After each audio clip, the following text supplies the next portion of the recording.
welcome back. Now in today's video I have got a model that I've been wanting to show you guys for quite some time. It is the Lego Bob and Wendy figures, which you can see at the top. You can see Bob and you can see Wendy. And you also maybe I see something there, which is the reason why that locomotive is here right now. Which I'm also going to explain in this video what's been happening lately between one of my subscribers, which I thank you very much for saying this, because if it wasn't for him, then this honestly probably wouldn't have happened. But anyways, let's get to the main focus on today's video, which is the Lego Bob and Wendy figures. So without further ado, let's go. So the first figure I wanted to show you guys was the Lego Bob figure. Now, here's Bob. He actually turned out pretty well. I quite like the way how he looked. It's not 100% as best in portion wise, like it definitely could look better, but from Lego and how difficult it is to create human figures, and this is my first time creating a Lego human figure, I think it turned out pretty well. So yeah, not too bad at all. Now, it would have been cool if this Bob figure was actually in scale with my Lego Bob the Builder models. Like, say for example, Lofty and Scoop, which you can see Lofty on the right, a little bit of the wheel. Unfortunately, he is not to scale. He is quite a bit larger than what he should be. But the cool thing is, if I'm not mistaken, he seems pretty close to the actual size of the Bob that was used in the stop motion for Bob the Builder. Because the Bob figures that they used, little dolls or something like that, I'm not sure exactly what they were made out of, but yeah, the little people, they're actually around that size, which is actually really cool. So if you want to actually know what he would look like when I add it to real life, and this is why I got Lofty here. Also, I just wanted to point out a quick update. I shortened Lofty's back overhang by a whole stud, so that looks a lot nicer. A lot more narrow and thinner roof for Lofty, which looks really good. Anyways, but yeah, I think Bob would be about almost to the top, to the height, the top of Lofty's crane there right now. So just below my finger would be around where Bob's height would be. And if I'm not mistaken, I'm pretty sure Bob should be around this tall. Maybe a little bit taller. Okay, it's not hugely out of proportion, but it definitely is not to scale with the Bob the Builder models, unfortunately. So yeah, I also built Bob's little toolbox too, since I thought that would be a cool accessory. Unfortunately, there is pretty much no movement in this figure. It is basically just a stationary figure that doesn't move at all. And yeah, got the tools on Bob as well. Got the 2 screwdrivers, got the hammer on the side. You can see Bob's red toolbox there. And I think that's like the measuring tape at the back, something like that. And yeah, we got the checkered shirt as well with the red and orange. So yeah, it turned out pretty good. So yeah, that's what Bob looks like, and I feel like he's definitely an improvement compared to my first attempt of creating Bob. But yeah, there's Bob. Alright, let's move on to Wendy. Now Wendy pretty much is exactly the same, just slightly coloured differently and a little bit different in the bodywork. But yeah, other than that, she's pretty much exactly the same. Now I coloured a little bit of these bricks into yellow to represent like the hair that comes out of the helmet, because that actually does appear. Different coloured tools, different coloured pants and top, as you can see. And yeah, you got the hammer there, belts different colored, have measuring tape, and of course the full hair at the back is a lot more than what Bob was. So yeah, she's pretty much exactly the same, really, just slightly different in like the body construction. Other than that, pretty much exactly the same, with the different colors, of course. I was honestly surprised that this piece existed in dark blue. I did not think it did, but yes, that does exist in dark blue, which means Wendy is indeed possible to build in real life, which is actually really cool. And yeah, those are basically my attempts at building the Lego Wendy and Bob figures.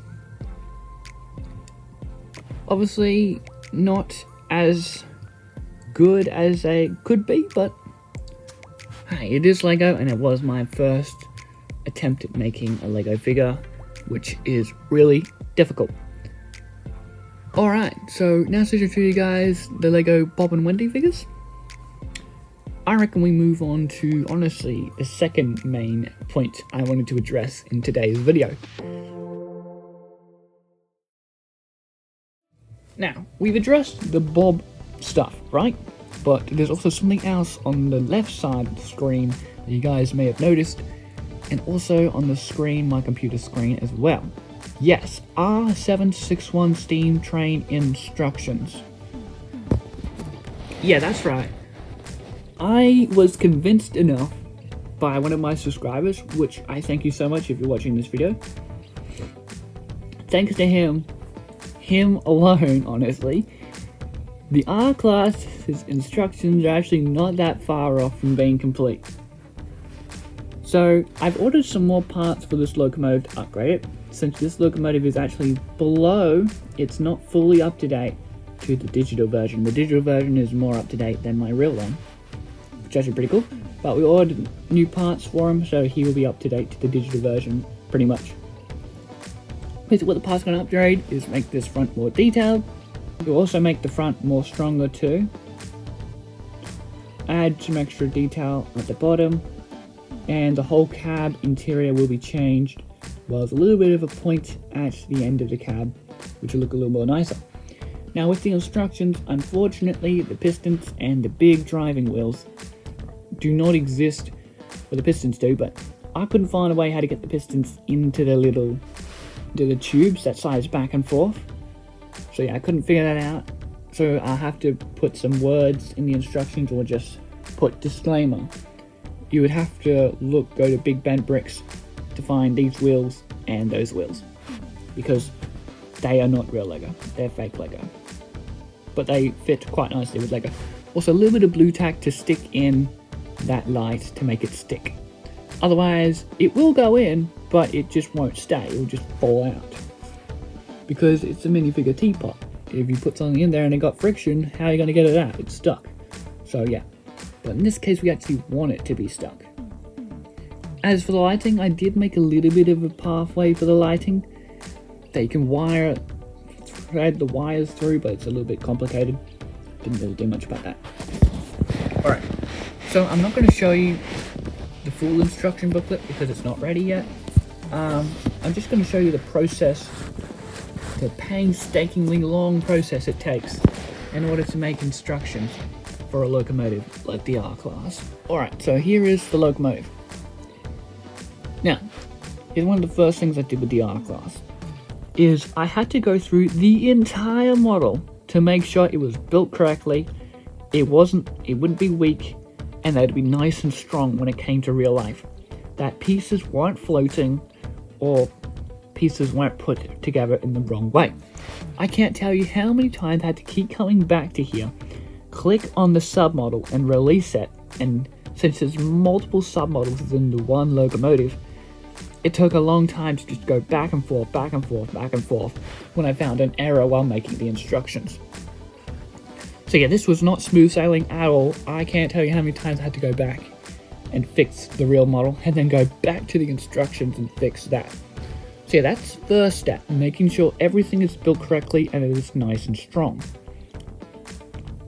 The next step is to turn them into submodels. Now submodels is when you highlight a certain amount of parts and you create it into a submodel. Basically a model that would be created outside of the model and then added to your main model later on. I'll see if I can show you what I mean. Alright, so here's the instruction page. So you can see this is a submodel, just the locomotive itself. And then the tender gets added on next, which is the second submodel. So basically, and within the tender's submodel, you have the bogie as a submodel and the second bogie as another submodel. And then added all together to make one massive submodel that'd be added to the actual train. Submodels are necessary, or otherwise you'll be building the whole locomotive on one page. It won't cut to just building one certain part and then adding it to the model. That one certain part will be built on top of the entire thing. It's a little bit confusing to address, but yeah. And then once you've done all the instructions, so we go into the art class, which is the submodel itself, and you'll see there are several other submodels during this process. We have the bottom half of the art class. Yep. And we build up the cab, because the cab is actually built on the main model. Then we have the boiler submodel, and finally the cab submodel. That's always in the one locomotive, but I haven't even said the bottom half is also a submodel itself. You view this and you come across even more submodels. You come across the driving wheel section. You come across the front section. Then the front bogie section. And of course, the main base section, which in itself is its own submodel. And then you got the back bogie and just the connecting rods and the details at the bottom of the locomotive as well.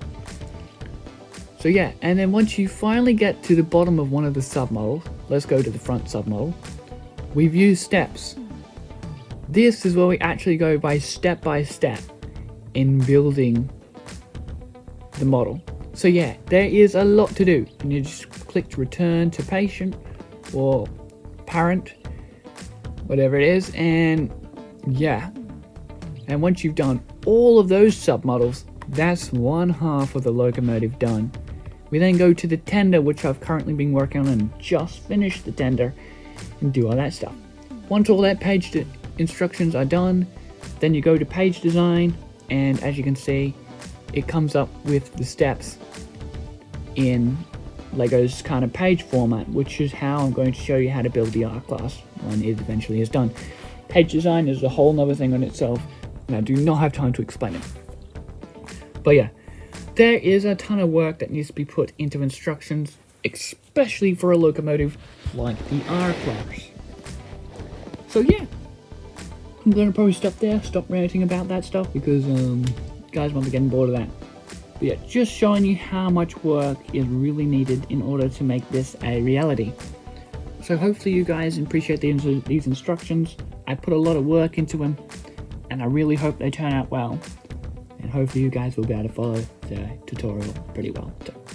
So not sure when this will be out, but maybe in like a week or two if we're lucky. Who knows?